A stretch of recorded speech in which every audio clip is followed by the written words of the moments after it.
Petit arrêt au McDo à Montluçon pour regarder les modèles. On sait pas trop encore où on va se positionner, si on va dans l'Allier, dans le Puy-de-Dôme, dans Saône-et-Loire. On va essayer de trouver la bonne target, la bonne cible. Là, c'est ce qu'on va faire, c'est qu'on va regarder un petit peu ce qui se passe à l'instant T via le radar live pour voir un petit peu justement si on le met en corrélation avec le modèle météo qui lui est sorti bien avant. Si par exemple quand il est sorti il y a 5 heures, et bien ce qu'il donne maintenant est vrai ou pas. Donc ça peut donner un déroulé sur le potentiel de la journée d'aujourd'hui.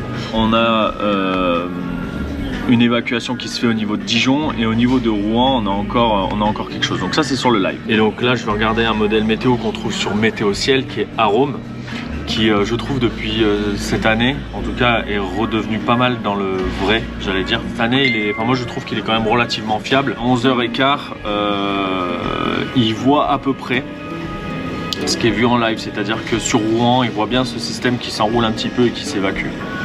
Et ce qui est sur Dijon, lui il le voit plus sur le nord lyonnais en gros. Donc là pour le coup il est légèrement décalé par rapport à Dijon. Et en fait même tout est légèrement un petit peu décalé mais pas de beaucoup concernant Rouen. Donc là lui si je continue à le suivre et qu'on développe au fur et à mesure de la journée, à 20h, moi de ce que j'interprète juste en regardant de précipitation. Donc là c'est juste une des caractéristiques.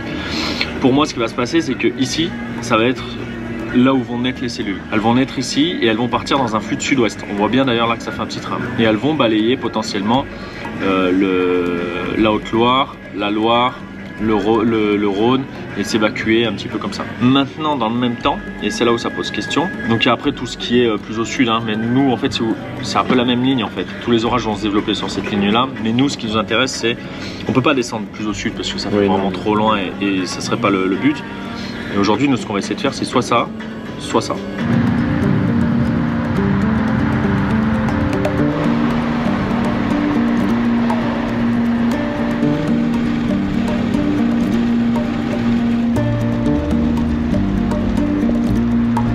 Bonjour et bienvenue dans Automoto.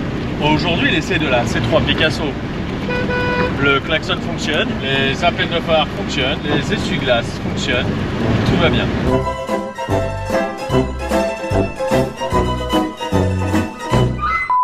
C'est nul, mais jamais ça connu. On a donc pris la décision d'aller sur, c'est Varennes-sur-Allier le nom. Il y a un petit spot un peu en hauteur où on va attendre de voir comment la situation évolue. Et de là on pourra voir ensuite soit pour revenir un peu à l'ouest, soit pour partir à l'est, soit pour monter au nord, soit pour descendre au sud. Enfin de ce point là on peut aller où on veut. Il y a Yannick qui va nous rejoindre, c'est un autre chasseur d'orage qui revient des États-Unis d'ailleurs, qui a fait des trucs genre ça par exemple. Voilà. Trois forêts donc, je pense qu'il est assez expérimenté, donc s'il est dans la région c'est bon signe, ça veut dire qu'il va y avoir plein de choses. C'est quoi ce truc? Ouais, il y a un petit truc par contre dessous. C'est marrant. Ouais. On va regarder vite fait ce qui se passe. On avait un très joli point de vue, on a reposé un petit peu, positionné. La fin d'après-midi jusqu'à quasiment la milieu de nuit, donc on va voir ce que ça va donner. Mais ça risque d'être un peu sport aujourd'hui quand même. Il est en train de se passer un truc assez fou. Hier soir, j'ai publié sur Twitter une vidéo de l'orage qu'on a eu à côté d'Angoulême et ça a été beaucoup partagé, beaucoup relayé, beaucoup retweeté. Et du coup il y a plusieurs journalistes qui ont vu la vidéo et qui m'ont demandé du coup pour la prendre, pour l'utiliser pour le journal télévisé. J'ai France TV qui m'a contacté pour le journal et à l'instant je viens de recevoir un message de TF1. Du coup bah c'est cool, on est un peu relayé, partagé dans les médias, c'est plutôt sympa. Il faut dire quand même la taille, la puissance, l'importance de l'orage qu'on a eu hier. Clairement que TF1 et France Télévisions s'intéressent à ça.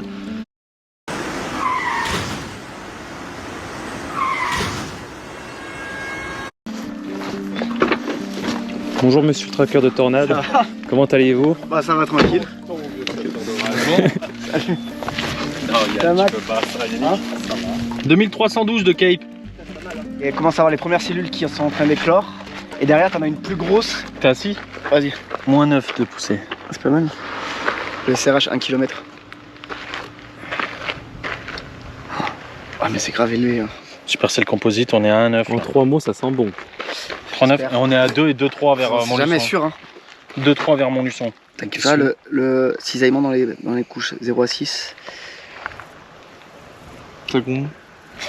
C'est sûr que ça a changé là? C'est la même carte?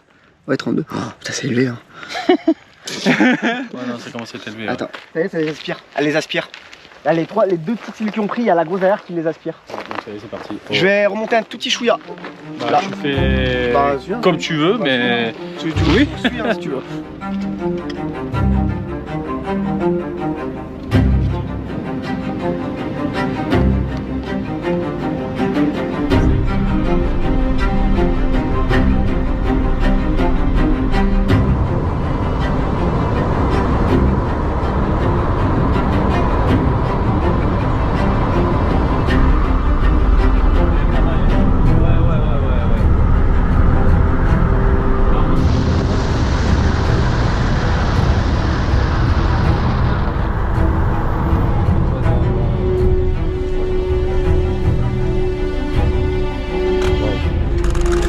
Ça a l'air d'être pas moche. Elle est là, juste là. On a cette très belle structure supercellulaire en face de nous. On voit ici c'est beaucoup plus clair, c'est bleu clair, donc à mon avis il y a de la grêle là-dedans. En tout cas je vous avoue que c'est très beau. Hein. Bon au niveau de l'intercept ou pas? Ouais, on est bien. Faut juste faire gaffe à la route parce qu'on est vraiment au bord. C'est un monstre. Regarde ce qui est en train de se dessiner. Elle est en train de se dessiner, les gars, devant nous. Oh, ça c'est pas... Pas que ça nous passe dessus. Hein. Elle est en train de se rapprocher de nous, là. Oui, par Et là. tu vois, là, c'est bleu, là. Grêle. C'est bleu. Donc là, les gars, là, il y a de la grêle. Regarde. Là, il y a de la grêle. Ouais, ça se voit. Là, les gars, je vous le dis. Hein. On va se faire massacrer si on reste ici. Hein. On y va.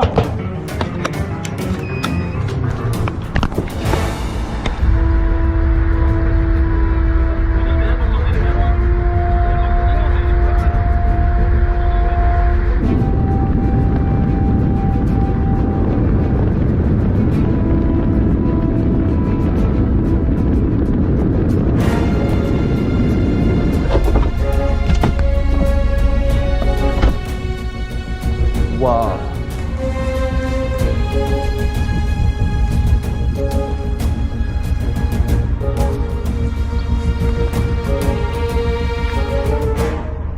Elle est énorme cette interception.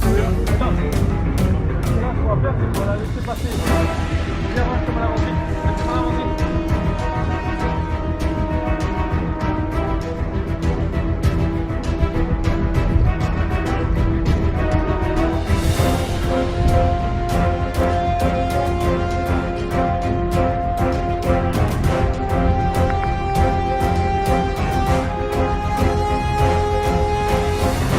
Elle est là la grêle. Ah ouais, on voit c'est très bleu là. C'est très bleuté, ouais.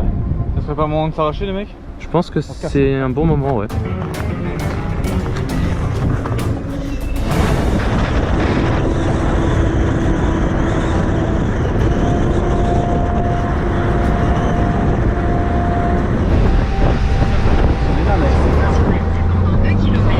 Elle est là.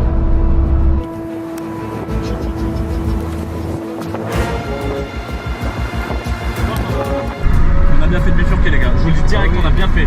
On serait parti direction Moulin, Corpenching. Ah ouais, là c'est très bien là.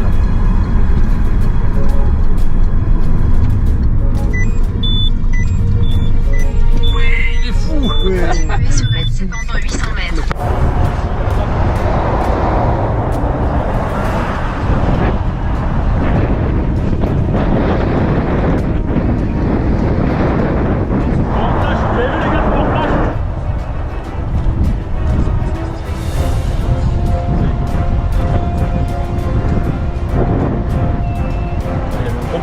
Vous avez pas vu? Non.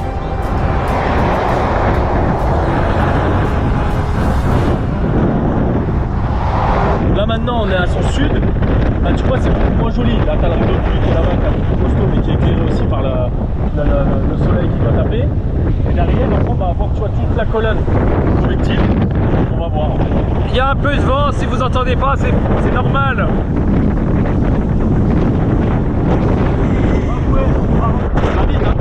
Donc c'est pour ça que tu dis on n'essaye pas de la suivre, c'est impossible. Je pense qu'en Bourgogne par contre ils vont se régaler en la voyant arriver. Elle va être très belle, elle va reprendre en vigueur et tout, elle va être très belle. Très belle supercellule, oui, mais surtout très violente. Supercellule qu'on va laisser filer direction la Saône-et-Loire va créer d'énormes dégâts sur la commune de Paray-le-Monial, notamment dû à la grêle, des grêlons très gros qui causera d'énormes dégâts sur toute la ville. Cette supercellule, donc, on va la laisser filer vers la Saône-et-Loire et prendre la direction du sud de la région Auvergne. Donc on ne verra pas quels dégâts elle va provoquer, mais il y a plusieurs chasseurs d'orage qui se sont rendus à Bar-el-Monial en suivant cette supercellule. C'est le cas par exemple de Yannick, qu'on a creusé un peu plus tôt dans la journée, qui a pu filmer ces quelques images que vous voyez actuellement à l'écran, des images vraiment très impressionnantes, des dégâts qui sont très importants. Vous avez pu le remarquer, en France au mois de juin, les orages ont été très nombreux et surtout très violents. On avait des orages dignes des grandes plaines américaines en France. Ça arrive quelquefois, mais plusieurs fois dans une période si courte, c'est quand même extrêmement rare et heureusement, enfin rare pour l'instant. Je pense que malheureusement va falloir commencer à s'habituer à vivre avec. Ça sera de plus en plus souvent, de moins en moins rare en France avec le dérèglement climatique. Il va falloir faire avec des orages de plus en plus violents chaque année en France. Des dégâts très importants partout en France qui nous rappellent bien que nous, on est petits à côté de la nature et que même si nous on va chercher à photographier, à filmer ces vidéos et qu'on va s'enjailler devant une très belle structure orageuse ou devant des éclairs ou de la foudre, bien se rappeler que ces événements sont très violents et qui provoquent de très gros dégâts là où ils passent. Et donc du coup j'ai une petite pensée pour toutes ces personnes qui ont eu de gros dégâts chez eux. Bref, concernant la suite de cette journée du 21 juin, de notre côté ça va être le flop total. On a eu quelques éclairs au loin, mais rien d'intéressant ni à photographier ni à filmer. C'est les petits aléas, voilà, c'est comme ça, la chasse aux orages, c'est pas que de la réussite, c'est quelque chose